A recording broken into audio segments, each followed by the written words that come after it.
Channel Sports Central, we go over our next team prediction of this offseason, and it's going to be over a team that has got a huge amount of potential going into the 2021 season, and that's going to be the Georgia Bulldogs.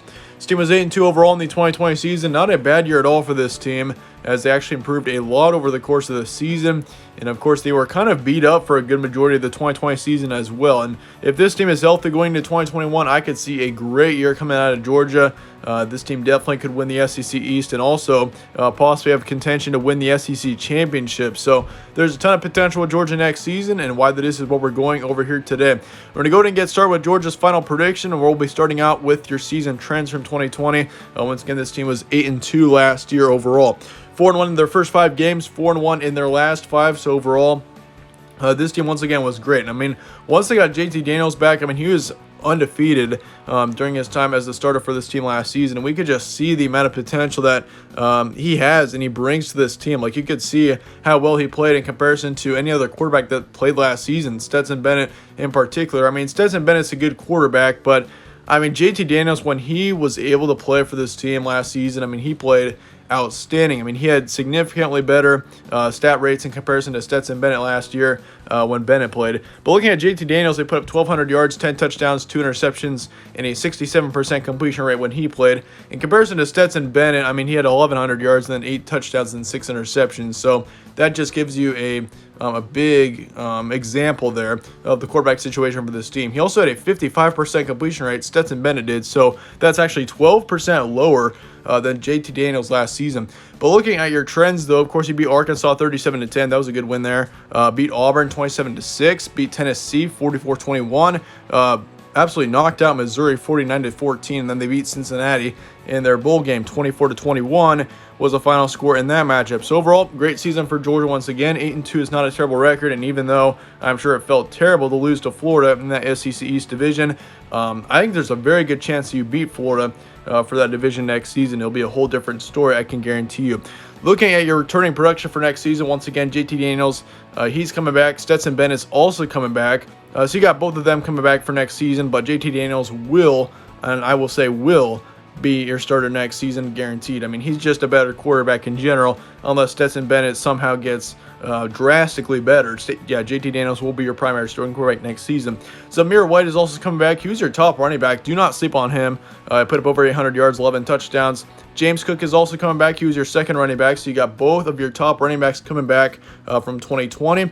And James Cook and Amir White combined put up over 1,300 yards last season. So, I mean, this running back core is actually looking really good going to next season. Same thing with the receiving core. I mean, you got George Pickens, you got Kyaris Jackson, Jermaine Burton, all coming back. All 3 of your top wide receivers are all coming back for next season. That's going to be huge for this team. I mean, just looking at George Pickens, over 500 yards. I mean, Kyaris Jackson had pretty much the same amount of yardage in comparison to George Pickens, but Pickens did have 3 more touchdowns in comparison to Kyaris Jackson. But either way, I mean, this entire receiving core and the skill players positions for this team are outstanding. I mean, there's a lot of great potential on this team, especially on the offensive side. I really like this offense going into next season. This will definitely be, I'd say, one of the best offenses in the nation, possibly top 3, top 2, I'd say, just looking at what we're seeing here. But looking at the offensive line, you lose 2 on there, so that's something to watch out for. But otherwise, I mean, you look really good. You lose 1 defensive lineman, 2 linebackers. The only concern for me, I'd say, is in the secondary. You do lose 3 on there in the defensive secondary, so that will be probably your most inexperienced position going to next season, but still, that's not too much of a concern to me. I think this defense in general has got a tremendous amount of depth, and especially the recruiting coming in. This team has got a great recruiting class. I'm not concerned at all about this Georgia team defensively going into next season, but offense looks great. Once again, this offense should easily be one of the best in the nation by far, and I'd say, I mean, if you look at offenses, I mean, this Georgia offense can definitely compete with Alabama's offense. And I mean, Alabama's probably going to be the main team in the SEC again next season. I think we all can say that for sure. So Georgia, I mean, this team is going to have to, they're going to have to really keep up with Alabama from the start, and they cannot take any bad losses for sure. But offensively, just looking at the skill here, I could see Georgia definitely rivaling up to Alabama next season, but chances of winning the SEC East, pretty good for this team. I mean, you got Florida, that's going to be your main competitor. I really don't see any other team in the SEC East winning the division other than Florida, but Florida's chances are still pretty low. I mean, I knew Florida was going to win the division last season because I mean, if you looked at how much talent Florida had going into 2020, I mean, he was pretty outstanding. So I figured Florida would win last season, but this season, I'm going to say Georgia for sure. I like Georgia and the amount of talent that this team has over Florida going into next season. But looking at your schedule now, you start off the season with a huge matchup against Clemson. That's going to be a major matchup in week 1. I mean, for Clemson, that's their toughest matchup already in the first week of the season. So, I mean, that's going to be a crazy matchup, and I'm really looking forward to watching that one. I mean, you got Clemson, who has got a new quarterback with Uiagalelei, and of course, you got Georgia on the flip side, who's also a very talented team. So that should be a great matchup. Then you got UAB, should be a win there. South Carolina's going to be an easy game. Vanderbilt's going to be an easy game. Arkansas could be a moderate one. Then you got Auburn on the road. You got Kentucky at home. Florida in a neutral location. I believe that game is in Jacksonville, if I'm correct.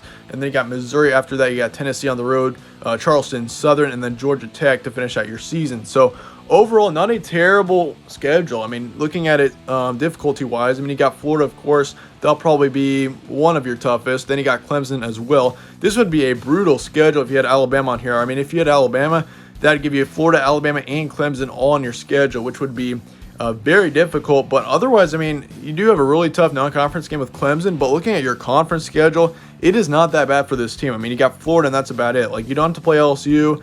Don't have to play Texas A&M. Don't have to play Alabama. So, and those are your top 3 teams in the SEC West. So, overall, not a terrible schedule for this team. But let's look at the first 4 games here. Clemson, I'm giving you the win against Clemson. And I think Clemson definitely is going to make it a close game.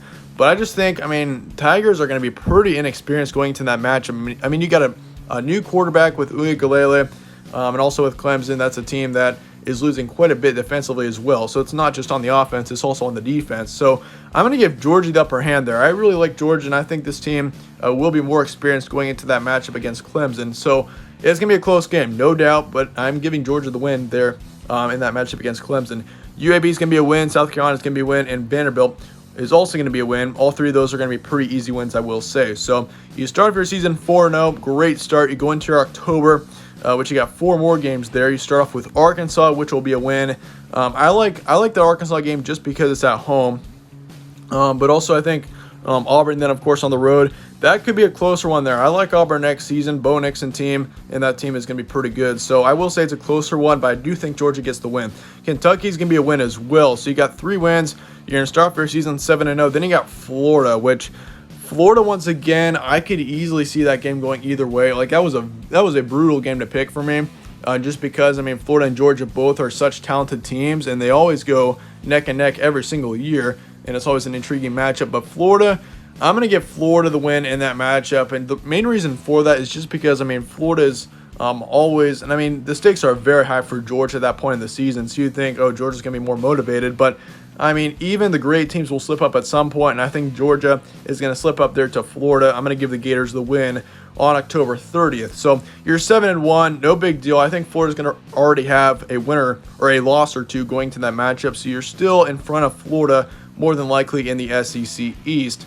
But then for the last 4 games, you got Missouri, Tennessee, Charleston Southern, and Georgia Tech. All 4 of those are easy wins. So you start off, or you end off the season with 11-1 record, which that would be an excellent record and an excellent possibility if this team were able to get to 11-1. I think that would be a great record heading into the postseason. And either way, I mean, I still think Florida is definitely a winnable game. So 12-0 is not without, or it is definitely within reach for this team. I could easily see this team going undefeated through the regular season.